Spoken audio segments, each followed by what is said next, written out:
tidak semua orang bisa menjajaki atau menerbangkan pesawat F-16 ini. Padahal saya dari kampung.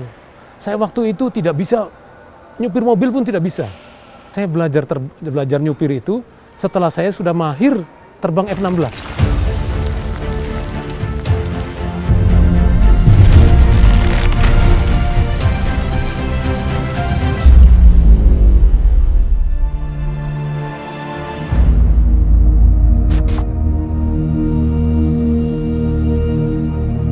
Nama saya Wastum, pangkat saya Marskal Pertama TNI, baru dilantik tadi oleh Panglima TNI. Jabatan saya sebagai Komandan Kosek 3 di Biak.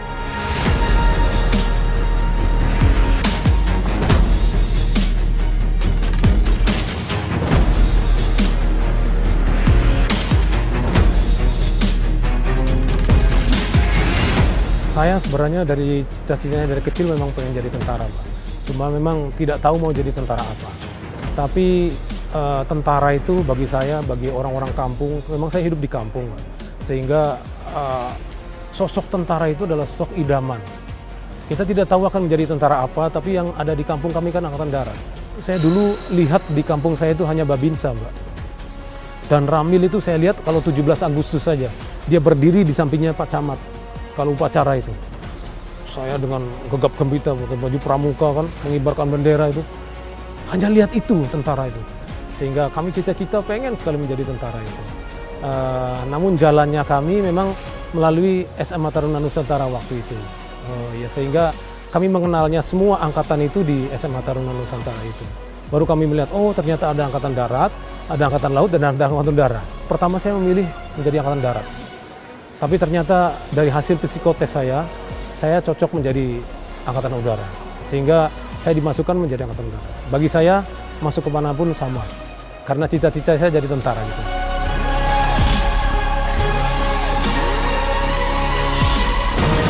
Saya itu basicnya dari kampung, Mbak.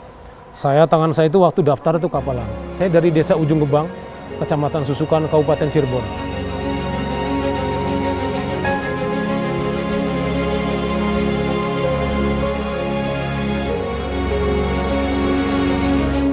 Itu desanya sangat terpencil, hanya satu desa. Saya dapat listrik itu pada saat saya sudah lulus dari penerbang. Jadi saya pada saat SMP, SMA tidak bisa ada listrik. Kenapa? Bukan karena di daerah Cirebon itu terlalu kampung, tapi desa sayanya terlalu kampung. Jaraknya itu 2 kilo dari jalan raya. Nah sehingga menuju ke sananya ini tiang-tiang listriknya yang tidak bisa kita beli. Itu permasalahannya. Telepon juga tidak ada, sehingga waktu itu ya surat-surat terus, dan itu lama sekali.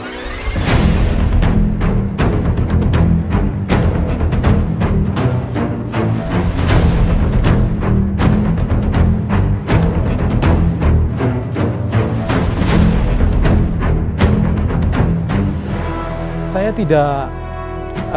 tidak ada bayangan saya untuk jadi penerbang tempur. Saya dulu milihnya adalah Paskas. Karena saya tahunya itu. Tetapi begitu saya lulus jadi yang terbaik, alhamdulillah jadi yang terbaik, arah hidup saya berubah. Orang mengarahkan saya, kamu yang terbaik, kamu bisa menjadi penerbang, kamu coba jadi penerbang dulu. Akhirnya saya tes, begitu tes lulus, alhamdulillah. V1, rotate. V2.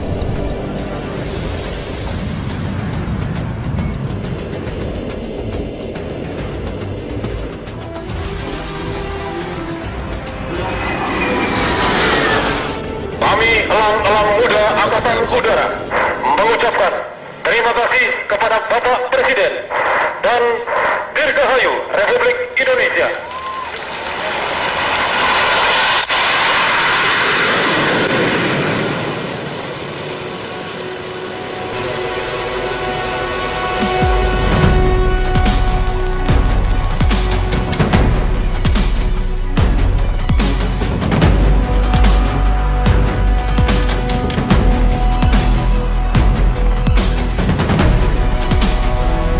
Saya dulunya hanya pilihan saya sebagai penerbang helikopter. Saya pengen menjadi penerbang helikopter. Karena saya tidak sanggup untuk terbang tempur. Kenapa, Mbak? Karena tangan saya itu kasar. Saya itu pecangkul ulung ibaratnya tuh. Saya tuh hanya membantu bapak saya nyangkul di sawah, menyiapkan ladang, ibu saya mengantar, sesimpel itu kehidupan saya sebelumnya. Sampai saya taruna, saya masih cangkul. Kalau boleh dikatakan dulu saya melanggar aturan itu karena taruna kan kalau pulang ke kampung tidak boleh pakai baju sipil. Tapi saya langgar itu. Karena saya tidak mungkin di kampung saya, sementara saya pakai baju taruna, bapak saya ke sawah nyangkul. Saya anak cowok satu-satunya.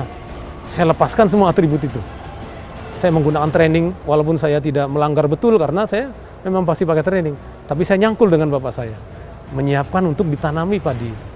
Sampai tingkat 3. Tingkat 3 saya sebagai komandannya Kopral Taruna, kan adik-adik saya itu suka datang itu ke rumah kan. Saya udah wanti-wanti, jangan datang ke rumah saya. Siap, Mayor Taruna, saya akan, enggak boleh. Itu sudah perintah dari saya. Komandan kamu memerintahkan kamu jangan ke rumah saya. Karena jalan ke rumah saya itu masih makadam, Mbak. Jadi kasihan. Kalau mereka datang ke rumah saya pasti kan pakai mobil. Itu kasihan, mobil betul saja. Begitu saya lagi di sawah, adik-adik kami datang, pakai mobil sedan pula. Adik saya datang ke sawah itu, Kang, ada temannya Kang itu datang. Hah? Ngapain ini bocah-bocah ini? Akhirnya saya masih pakai cangkul, masih pakai caping, datang. Siapa ini adik teman saya kan? Oh bukan, ternyata adik-adik saya. Dia lihat saya tuh, ini senior saya, abis itu, selamat siang Mayor Taruna. Udah, jangan hormat, ini lagi pakai PN. Sehingga dari latar belakang itu saya tidak memilih penerbang tempur. Tapi nasib itu kan kita tidak tahu ya Mbak ya. Begitu ada pemilihan, saya dari bakat saya, dari terbang saya, nilai itu, saya masuk menjadi penerbang tempur. Dan itu penerbang F-16 pula. Waktu itu adalah F-16 yang tertinggi sebelum ada Sukhoi ya Mbak ya.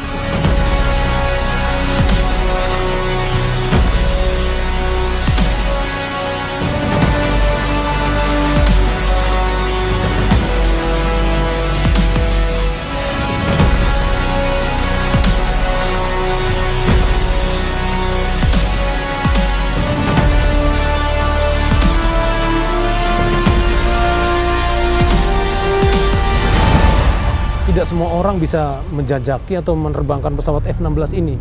Padahal saya dari kampung. Saya waktu itu tidak bisa, nyupir mobil pun tidak bisa. Sehingga dari instruktur saya saat ini, Pak Tatang mungkin kenal ya.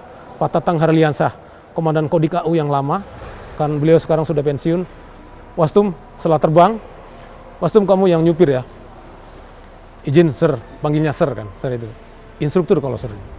Izin Sir, saya lebih baik teman saya aja Firman. Enggak, saya mau kamu. Siap Sir, saya pegang kuncinya. Izin Sir, untuk lebih amannya, izin teman saya saja. Enggak tuh kamu. Izin, saya belum bisa nyupir. Justru itu, saya mau kamu yang nyupir katanya. Oh siap. Parkir, menghadap saya gimana saya? Fir, gimana caranya Fir? Saya teman saya, satu letting. Udah, nanti kopling aja, itu masih pakai kopling kan. Saya mundurlah kopling itu, yang muncul R. Ya, masuk sama R. Begitu dilepas, saya langsung lepas. Wah, gitu kan. Aduh, oke. Ulangi lagi tuh, ulangi lagi. Yang kayak kamu terbang itu loh, yang halus. Oke, kita halus. Lepasnya halus-halus. Nah, kayak gitu. Lepas pelan-pelan. Kayak gitulah. Saya belajar nyupir itu setelah saya sudah mahir terbang F-16. Saya pernah intercept pesawat punyanya Amerika. Waktu itu C5 Galaxy.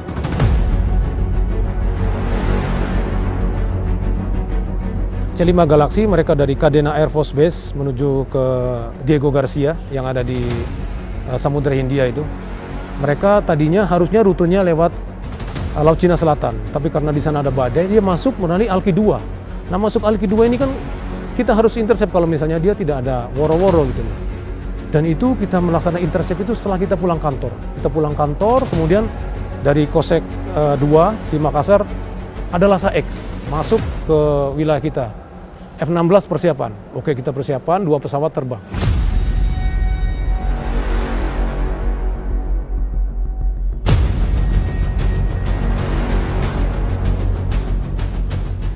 Langsung intercept ke sana.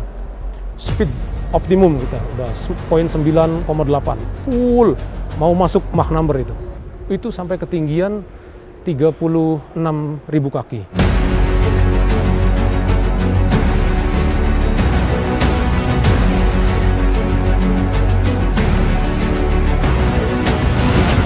intercept dari Madiun, kita kenanya itu di Selat Makassar itu.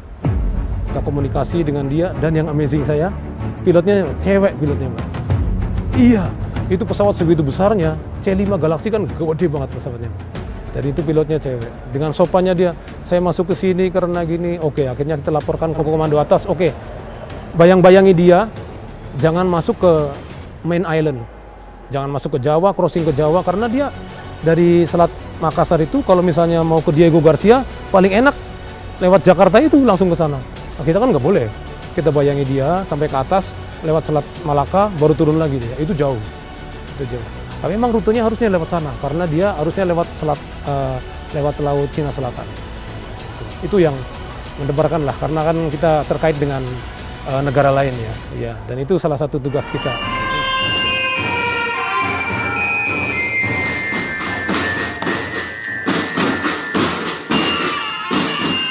Saya tuh nggak tahu, saya di sana tuh begitu semangatnya, nothing tulus saya tuh, nggak ada ini, nggak ada, hidup itu kayaknya nikmat aja di Taruna itu, sehingga saya happy banget lah. Sehingga mungkin adik-adik saya tuh melihat pada saat itu langkah saya kok bagus gitu.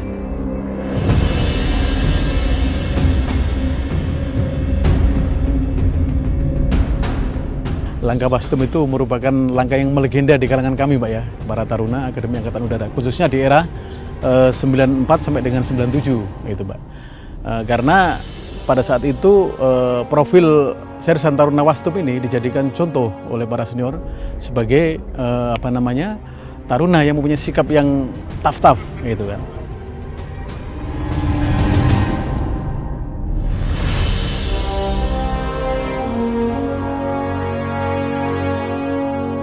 Waktu zaman saya menjadi wingkor di sana, saya tidak pernah menyampaikan bahwa itu langkah Wastum. Saya tidak pernah kan, dan itu juga hanya inilah langkah itu yang saya berikan contoh. Seperti ini nih, kalau kamu melangkah itu, saya contohkan itu. Tapi begitu saya keluar dari ini, saya jadi perwira, adik-adik saya itu yang membentuk, Mbak. Mereka, kamu kalau misalnya melangkah tuh, ini saya kasih contoh, ini namanya langkah Wastum. Jadi langkah Wastum ini adalah langkah di mana sesuai ketentuan, di mana tangannya harus lurus dan langkah pertamanya harus ada bunyi yang seperti melangkah. Jadi memang langkah Wastum ini kelihatannya memang tough atau patah-patah dikatakan seperti di bahasa Tarunanya.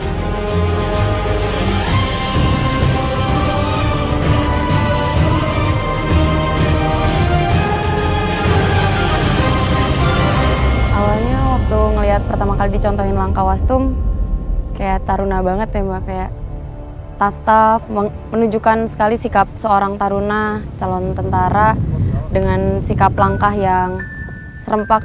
Kami diperkenalkan langkah Wastum ketika Letnan Kolonel Anton Palaguna masuk sebagai Danskater di sini.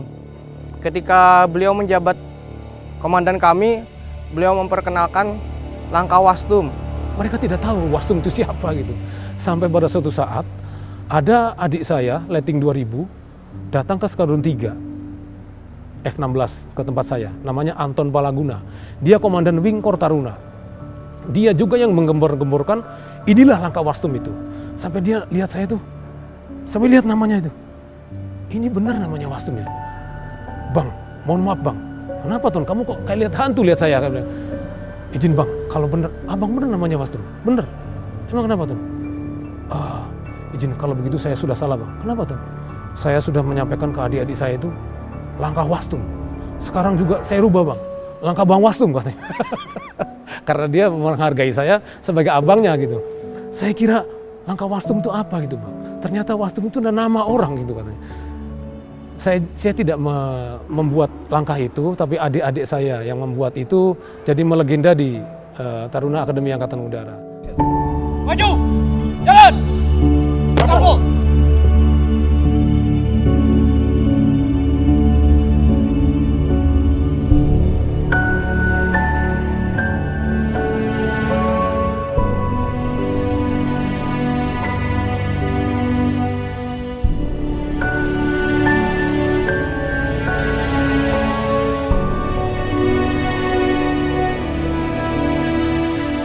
Alhamdulillah sekali, ini merupakan karunia terbesar dalam hidup saya.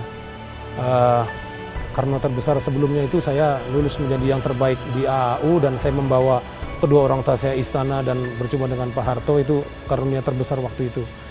Tapi ini sesungguhnya yang sudah didamkan oleh kedua orang tua saya. Beliau sudah meninggalkan kami, udah almarhum semua. Saya yakin beliau di alam kubur saya sana tersenyum melihat saya, anaknya yang dibangga-banggakannya sudah menjadi penyandang bintang, sudah jenderal. Sesungguhnya ini adalah semua karunia dari Allah Subhanahu wa Ta'ala. Dan ini semua doa dari orang tua saya. Juga doa dari orang-orang mungkin yang sudah bekerja sama dengan saya. Saya tidak mungkin menjalani ini dan mencapai ini sendiri. Tidak mungkin itu, Mbak. Saya yakin itu merupakan doa dari semua orang yang sudah bekerja dengan saya, terutama orang tua saya. Itu yang amazing bagi saya. Bapak saya tidak bisa baca, tidak bisa tulis, tidak sekolah sama sekali. Bisa membesarkan saya sebagai jenderal seperti ini, itu karunia terbesar. Dan saya yakin beliau tersenyum di alam sana.